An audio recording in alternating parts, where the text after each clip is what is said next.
Arratsaldeon guztioi. Xanti Arrospide 1987an atxilotu zutenetik 30 urte igaro dira.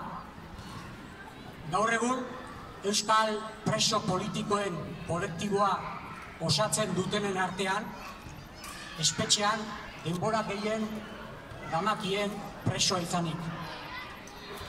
Era berean, Javi Gaiagak oso errez esan, baina zenbaki lazgarria den 20 urte daramatza espetxean.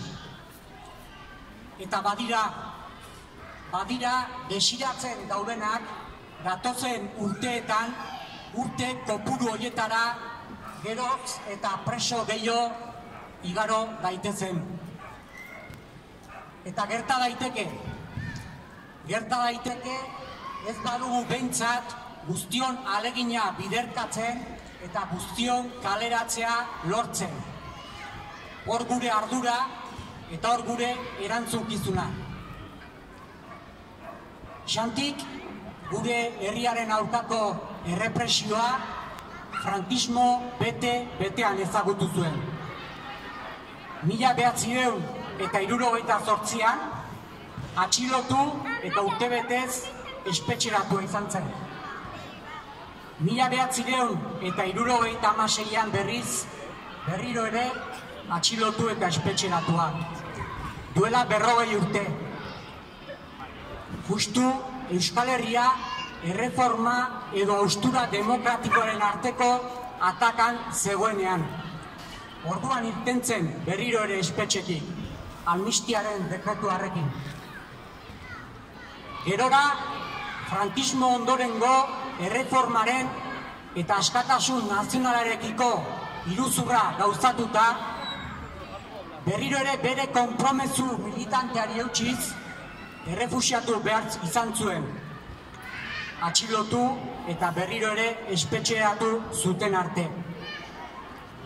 Oso presente dugu, beste hainbat eta hainbat presori gertatu moduan, Xantiri ere parot doktrina ezarri ziotela.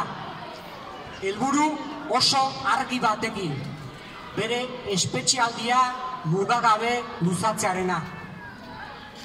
Zorionez, mendekuzko doktrina hori irauli eta berriro kalean ikusi genuen. Hori bai, jada 27 urte espetxean igarota. Baina euskal preso politikoek askatasuna lortu ez dezaten, justizia delako horrek, justizia espainiarrak askotan egin duen moduan, berriro ere froga berriak asmatu, eraiki eta Xanti espetxeratu zuen. 70 urte betetzera doa Xanti.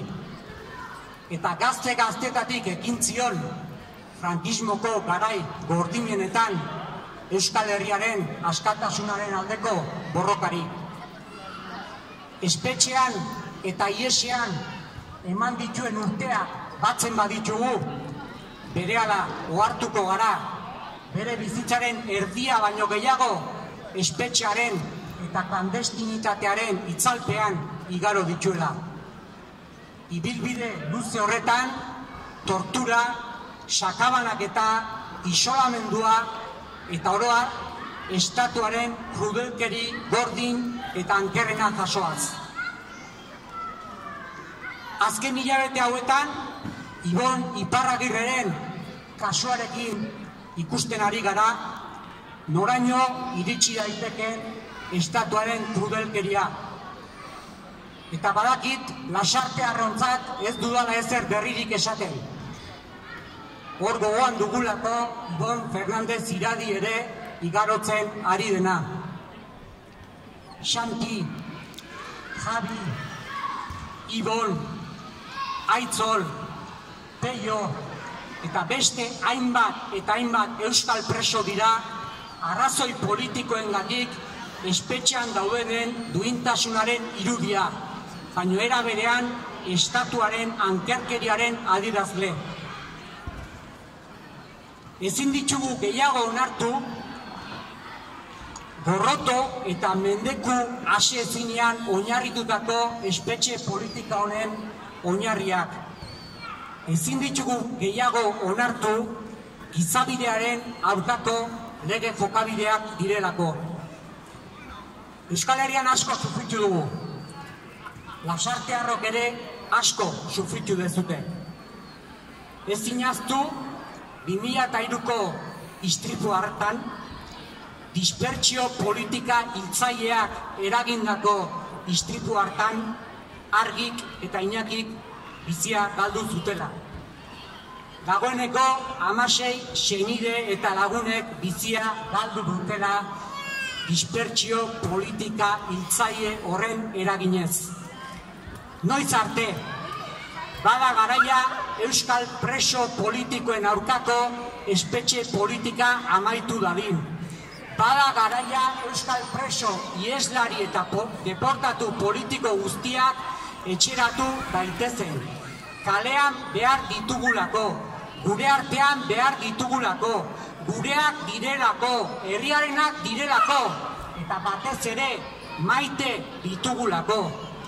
Badelako garaia, guazen bada, urratsez urrats, kalera kalera, bakea eta askatasuna irabaztera. Gora euskal preso ieslari eta deportatu politikoak! Gora herria!